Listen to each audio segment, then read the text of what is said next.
Alors bonjour à toutes et à tous, ou plutôt rebonjour à toutes et à tous, et bienvenue de nouveau à ce second webinaire spécial BCE du jour. En effet, vous avez été nombreux à suivre en ma compagnie la décision de taux il y a maintenant 1 heure.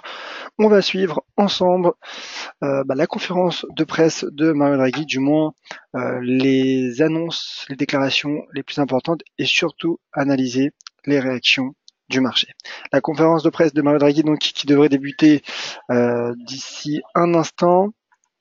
Je vous laisse d'abord prendre connaissance de l'avertissement lié au risque de trading. Et bien sûr, je vous rappelle que vous pouvez faire comme Olive, Luc, Alain et Didier, Benjamin également, qui sont présents sur le chat et j'en profite pour saluer, pour réagir donc sur ce chat, ce système de messagerie donc qui permet de voir vos réactions et vos questions en temps réel. Et bien sûr, j'y reviendrai tout au long de ce webinaire. Alors, le trading avec effet de levier amplifie toujours les gains et les pertes. Un compte risque limité présente un risque de perte du capital investi. L'investissement sur compte titre présente un risque de perte en capital. IG fournit exclusivement un service d'exécution d'ordre. Cette présentation est donnée à titre indicatif et ne saurait être considérée comme un conseil ou une recommandation.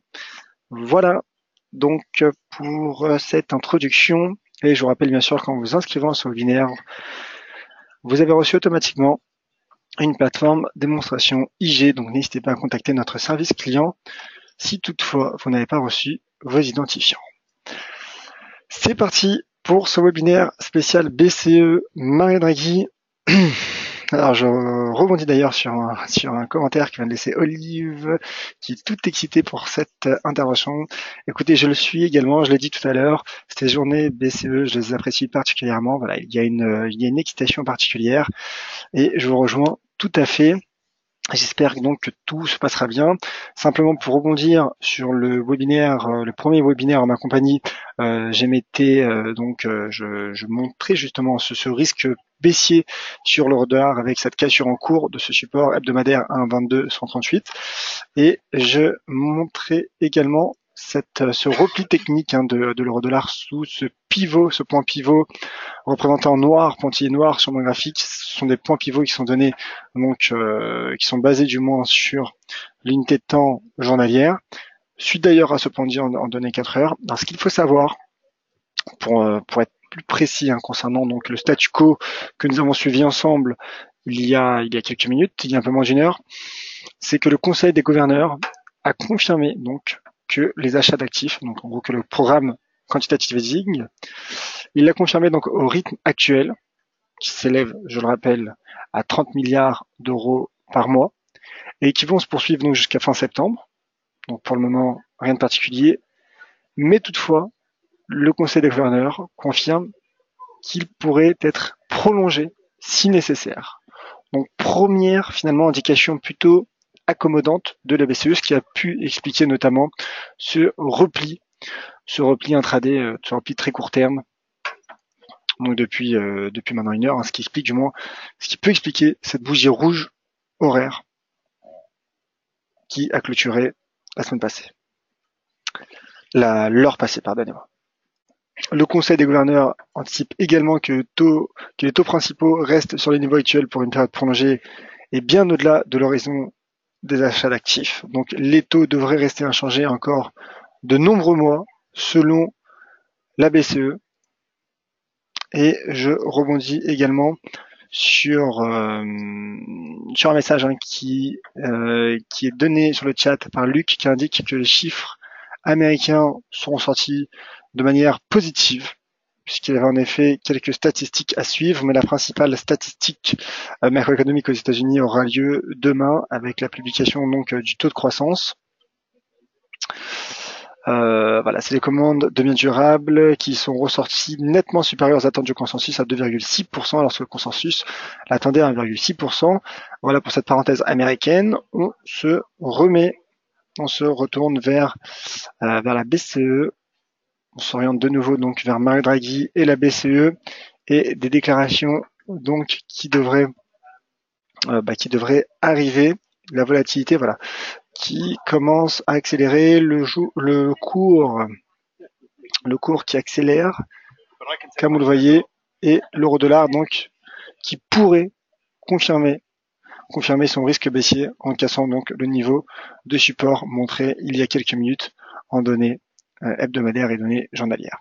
Voilà, simplement je voulais revenir aussi sur une autre paire de devises. J'en ai parlé brièvement lors du premier webinaire spécial que nous avons suivi ensemble. C'est le taux de change euro-CHF, dont lui aussi, comme toutes les paires en euros, pourrait subir ou profiter d'ailleurs d'un regain de volatilité. Le cours, en attendant, s'accroche, se stabilise sous les 1,20, le fameux seuil symbolique à 1,20. Et donc, en effet, en cas de BCE accommodante, le cours qui pourrait confirmer son échec sous la résistance à 1,20, et qui pourrait d'ailleurs, en cas de Mario Draghi accommodant, casser ce double niveau de support composé à la fois de cette droite de tendance haussière formée depuis la séance du 10 avril, et également donc ce support horizontal à 1,1957, auquel cas l'euro CHF pourrait retomber en direction de 1,1926, qui est le prochain niveau de support sur ce graphique intraday, ce graphique en données 4 heures.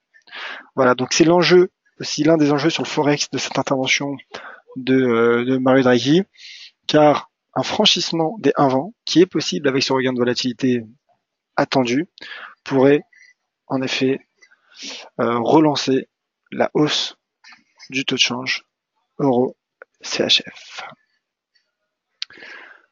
Voilà, donc une première déclaration importante de Mario Draghi. Mario Draghi indique sa confiance sur le fait que l'inflation convergera avec l'objectif. Donc bien que l'inflation en zone euro finalement est plutôt fragile, je dirais, Mario Draghi fait part donc de sa confiance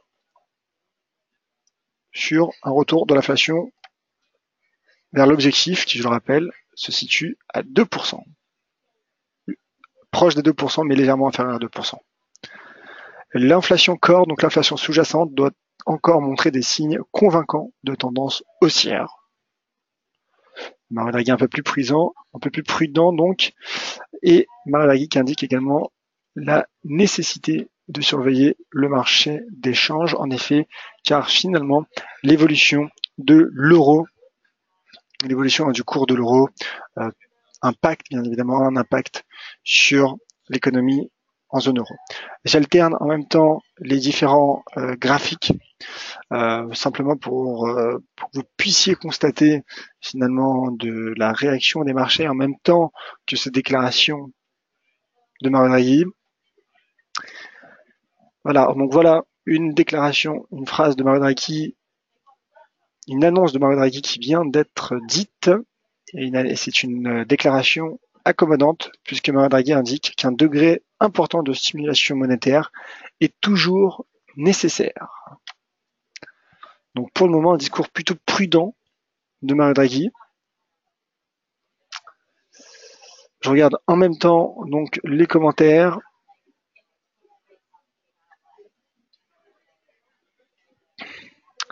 Alors, voilà, pour que ce soit bien clair, je répondis sur une question de Olive.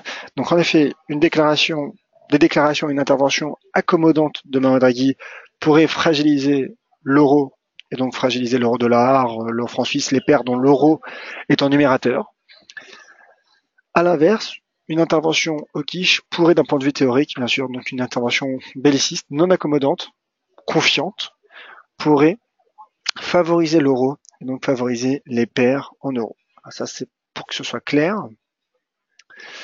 Alors, Alain Pierre qui demande un mot sur l'USD yen. Alors, je vais en parler dans un instant. Ce taux de change qui n'est pas directement corrélé avec cette intervention de la BCE de Mario Draghi, mais le taux de change qui se replie, subit un repli technique suite à cette divergence baissière en unité de temps 4 heures. Mais le cours qui sur du moyen terme reste sur moi bien orienté. Alors bien qu'il y ait un repli technique, le cours pourrait en effet se replier en direction des 109 voire des 108,55, mais je pense que le cours pourrait à moyen terme atteindre les 110,30 depuis notamment la validation de cette épaule tête-épaule qui a été validée avec le franchissement des 107,76. Alors, Mario Draghi qui indique que les indicateurs suggèrent une modération de la croissance et la modération de la croissance pourrait refléter des facteurs temporaires, nous dit Mario Draghi. Et pendant ce temps, donc, je me repositionne sur l'euro-dollar qui rebondit. Vous voyez, qui rebondit. Quelques déclarations donc finalement prudentes de Mario Draghi. Pas complètement prudentes, car on a vu certaines déclarations confiantes, notamment sur l'inflation. Je rappelle que l'inflation est le principal indicateur qui pousse la BCE à prendre ses décisions. Et également donc qui pousse Mario Draghi à adapter son discours. En tout cas, pour le moment, le marché qui rebondit et comme vous le voyez, qui tient son point bas du 1er mars pour le moment, qui est positionné tout juste dessus. Donc ça, c'est en effet un élément intéressant, car finalement, en cas de rebond, le marché qui pourrait finalement tenir ce support à 1,2213, ce fameux support de long terme, support donc qui a été formé durant le premier trimestre de l'année 2018. Alors, je vois qu'il y a pas mal de réactions sur le chat, pas mal de commentaires, donc j'ai tenté d'y répondre à tous. Sous la cravate de Mario Draghi et violette, dit Didier. Transfert également, donc voilà, quelques commentaires. Alors, Mario Draghi qui indique également que les risques concernant la croissance sont globalement équilibrés. Discours plutôt, donc phrase plutôt confiante dans ce qui peut également expliquer ce rebond de l'euro-dollar, ce rebond intraday de l'euro-dollar. Enfin, ce rebond intraday, pardon, ce rebond qui a pris forme il y a quelques minutes, comme vous le voyez, avec toujours ce seuil à 1,2155 qui est le point bas du 1er mars dernier. La croissance devrait rester solide en zone euro, nous dit Mario Draghi, bien que les risques externes pour la croissance sont plus importants. Ouais, donc finalement, Mario Draghi qui adapte son langage, qui se veut peut-être confiant, légèrement confiant, tout en soulignant la présence de risques majeurs au sein de l'économie européenne. L'inflation devrait probablement évoluer autour de 1,50 pour le reste de l'année, ce qui correspondrait à une légère hausse de l'inflation, une légère reprise, sur la bonne voie finalement pour atteindre l'objectif. Et je vois justement l'euro rebondir. Je ne peux m'empêcher de jeter un œil sur le taux de change euro CHF qui rebondit également, donc l'euro qui rebondit et qui pourrait de nouveau mettre un peu plus sous pression le seuil symbolique à 1,20 francs suisses. Tout à l'heure, je montrais également ce graphique EXY, donc qui est le graphique de l'euro, des paires majeures en euros, c'est un indice pondéré, donc des paires majeures en euros. Le cours qui, vous voyez, qui après avoir cassé ce niveau de support de moyen long terme, rebondit et qui pourrait donc, à l'image de l'euro-dollar, puisque ces deux actifs sont corrélés, qui pourrait finalement le tenir donc ce niveau de support hebdomadaire. Écoutez, je ne serais pas surpris si demain à la clôture, le cours finit par tenir puis rebondir ce niveau de support. Pour le moment, bien sûr, on ne peut pas le dire. Nous sommes en pleine intervention de Mario Draghi, donc en plein risque de volatilité. Mais toutefois, c'est un scénario qui pourrait prendre forme. D'ailleurs, regardez en données 4 heures, le cours qui a formé un doji, puis un marteau inversé, petite bougie rouge, et le cours qui rebondit. Je rappelle que le doji et le marteau inversé sont respectivement des bougies d'indécision et de retournement, qui expliquent d'un point de vue technique donc ce rebond de l'indice EXY, qui plus est sur le point bas du 1er mars. Le marché qui certes est en train de casser un niveau de support, mais qui rebondit sur son ultime point bas, son point bas annuel quasiment. Voilà, donc qui rebondit sur son point bas, en tout cas depuis la mi-janvier. Et ce qui est un motif, ce qui correspond donc à un motif d'espoir pour l'euro, et notamment donc pour le taux de change euro-dollar. Mario Draghi qui adresse un message au gouvernement européen en indiquant que les réformes structurelles doivent être intensifiées. C'est un discours, un message qu'a toujours, finalement, qu'a quasiment toujours tenu à Mario Draghi, qui encourage donc les politiques budgétaires, notamment à être peut-être plus accommodantes pour l'économie européenne. Pendant ce temps, l'euro maintient son rebond, maintient son rebond. Ouais, donc c'est réellement le discours, pour le moment, les premières déclarations de Mario Draghi qui font rebondir l'euro. D'ailleurs, vous voyez une petite divergence haussière entre prix et RSI. Entre prix, donc, quand je dis prix, c'est le cours, l'indice, les XY, et le RSI en données horaires, ce qui explique donc techniquement ce rebond. Pour le moment, je dirais qu'il y a une certaine cohérence. Ce rebond ne veut pas dire reprise, voire relance haussière. Pour le moment, simple rebond technique. Je rappelle qu'en période de forte volatilité, que ce soit lorsque les banques centrales interviennent ou lorsqu'il y a une statistique importante, il y a bien sûr un risque finalement de retournement immédiat tant la volatilité est importante. Alors, peut-être d'autres interventions. Alors, je lis en effet les questions, les déclarations de Mario Draghi sont notamment des réponses donc données aux journalistes. Je n'ai pas les questions que posent les journalistes. Je vous fais part donc simplement des déclarations quasiment en temps réel de Mario Draghi. Donc pour les phrases les plus importantes qui sont susceptibles notamment de faire décaler l'euro et taux de change euro-dollar. Alors j'en profitais pour jeter un œil un peu sur les bourses européennes, voir comment elles réagissent. Des bourses européennes qui pourraient être mises sous pression avec ce rebond de l'euro. Alors le CAC 40 qui tente de former un niveau de résistance, on dirait. J'ai l'impression que le CAC, en tout cas, se stabilise sous les 5450 points, qui reste bien orienté toutefois depuis le franchissement des 5415 points. Le DAX peut-être, voir une réaction du DAX. Alors le DAX qui tente un pullback sur une ancienne résistance devenue support à 12 422 points. Le cours qui hier a clôturé sous la forme d'un marteau sur support à 12 422 qui correspond donc au seuil de retracement de Fibonacci à 38,2%. Et le cours a déjà rebondi il y a 2 semaines.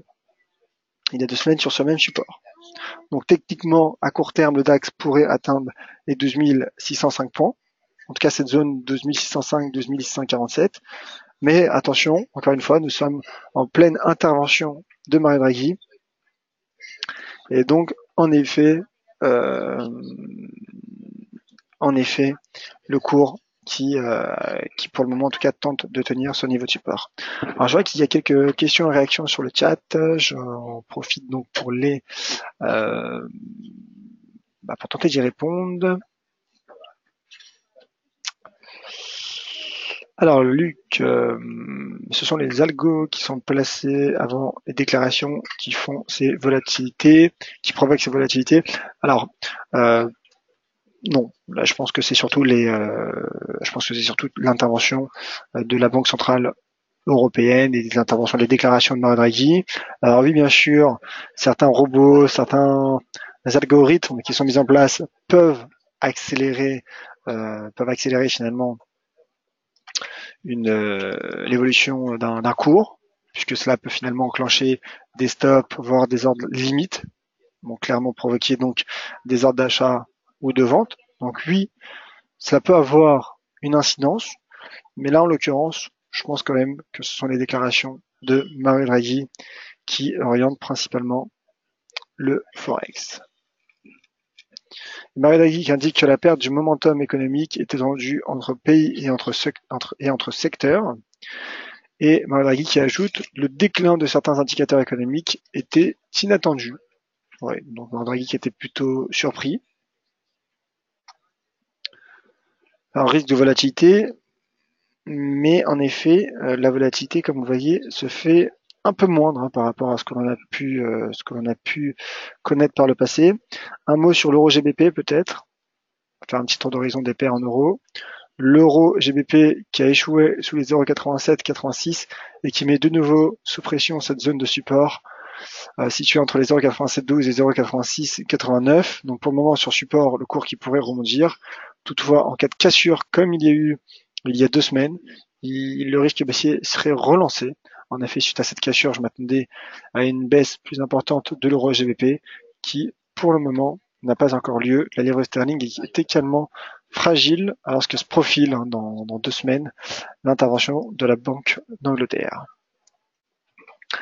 Alors, oui, je vois notre question sur le chat donc concernant la théorie, je dirais, de la réaction du marché vis-à-vis donc d'une politique de banque centrale.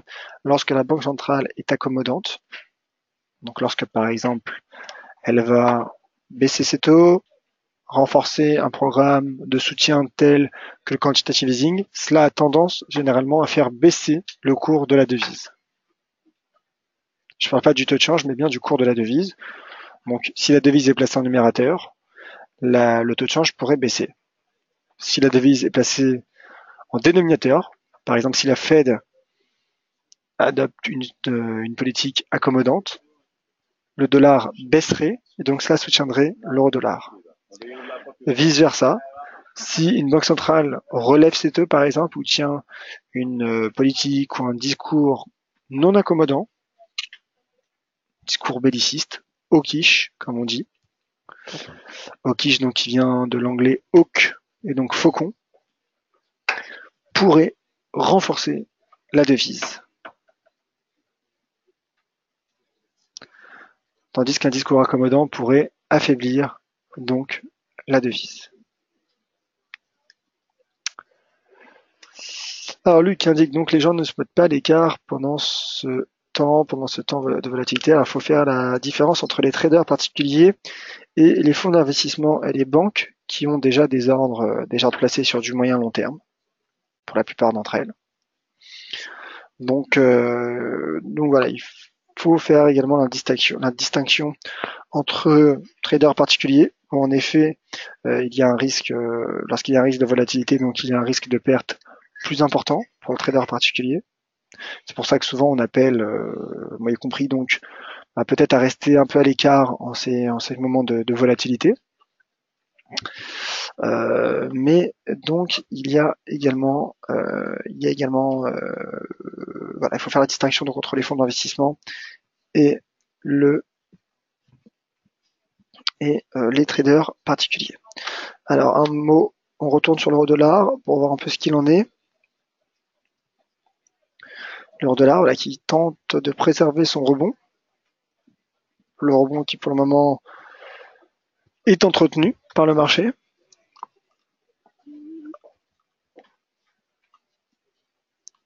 Alors, une information sur la bourse allemande de Didier. La bourse allemande, donc Eurex, a annoncé pour les futurs DAX et Eurostock 50. Stock 50, pardon, la plage actuelle est de 8h à 22h. Elle va passer donc de 1h du matin. Elle va être prolongée donc pour la session asiatique à 22h. De 1h du matin à 22h. Pour cette nouvelle plage va donc couvrir 21h sur 24. Quel impact sur les CFD indices? Alors sur l'évolution, certes il pourrait y avoir a priori peut-être un regain de volatilité puisque cela ouvrira le marché asiatique finalement, mais je suis pas sûr qu'il y ait un réel impact. Je suis pas sûr qu'il y ait un réel impact. En tout cas, les prochaines semaines nous le diront. Mais je ne suis pas sûr qu'il y ait un réel impact sur le DAX. Peut-être. On verra comment réagiront donc le marché à cette nouvelle. Et merci d'ailleurs de nous avoir informés. Alors, pour revenir à Mario Draghi qui indique certains signes encourageants de la hausse des salaires. Vous voyez, Mario Draghi dit ça. Le marché de taux de change euro-dollar qui accélère un peu plus, qui tente de prolonger son rebond et de s'appuyer donc sur ces déclarations plutôt confiantes de Mario Draghi, bien qu'il ait débuté avec un discours avec quelques éléments prudents. On voit finalement que l'euro-dollar rebondit, il était quasiment au plus haut intraday, ce qui pourrait donc être bon signe pour le cours de l'euro. Voilà, donc je pense avoir fait le tour de des questions sur le chat, le tour également donc des principales déclarations de Mario Draghi de la BCE, regain de volatilité, l'euro qui pour le moment profite de cette réunion de politique monétaire de la BCE et donc de cette intervention de Mario Draghi. Mario Draghi qui ajoute que la question de la volatilité du marché des changes n'a pas été discutée. Voilà. Donc pour le moment, Mario Draghi et le Conseil des gouverneurs qui semble s'attarder sur les fondamentaux propres, notamment donc sur l'évolution de l'inflation, de la croissance et donc du paysage économique en zone euro. Voilà, donc pour le moment, en effet, l'euro-dollar qui rebondit, l'euro qui rebondit, qui ne franchit pas encore de résistance. Je pense notamment à l'euro CHF, l'euro franc suisse, qui, vous le voyez, qui accélère, mais qui reste encore légèrement distancé de ce seuil à 1,20. Du moins, il reste encore un peu de marge. Il s'en rapproche, mais ce que je veux dire par là, c'est qu'il n'y a pas encore de breakout. Voilà. Merci également Olive et Luc Didier pour tous vos commentaires, tous les autres d'ailleurs. Et ça marche. Ça marche. Bah écoutez, merci Olive pour ce commentaire également. Merci à vous tous. Merci à toutes et à tous. Donc je rappelle que demain, nous sommes vendredi et qu'on se retrouvera donc à 10h30, comme chaque vendredi désormais depuis la rentrée janvier, pour analyser avec un peu plus de recul l'évolution des marchés, les signaux, les éventuels signaux techniques, et donc cette réaction de la BCE et de Mario Draghi. Voilà, j'ai été ravi d'avoir fait ces 2 webinaires spéciaux, BCE et Mario Draghi. Et donc je vous attends pour plus de précisions sur Twitter, @Johanizar. Et demain, de vive voix, je vous en prie, soyez présents, ça me ferait énormément plaisir, à 10h30. Voilà, et Mario Draghi donc qui ajoute, ce sera peut-être le mot de la fin, que les tarifs commerciaux ont un impact rapide sur la confiance. Merci à tous, donc ce webinaire sera disponible en rediffusion sur notre chaîne YouTube DailyFX France. Donc à tout de suite sur Twitter, @Johanizar, sur les différents réseaux sociaux, sur dailyfx.fr également pour d'autres analyses, pour des analyses sur cette intervention de la BCE et cette conférence de presse de Mario Draghi, donc dailyfx.fr. Et je vous donne rendez-vous demain à 10h30. Merci à toutes et à tous d'avoir été présents, comme toujours, pour ces 2 lives spéciaux BCE. Merci à tous.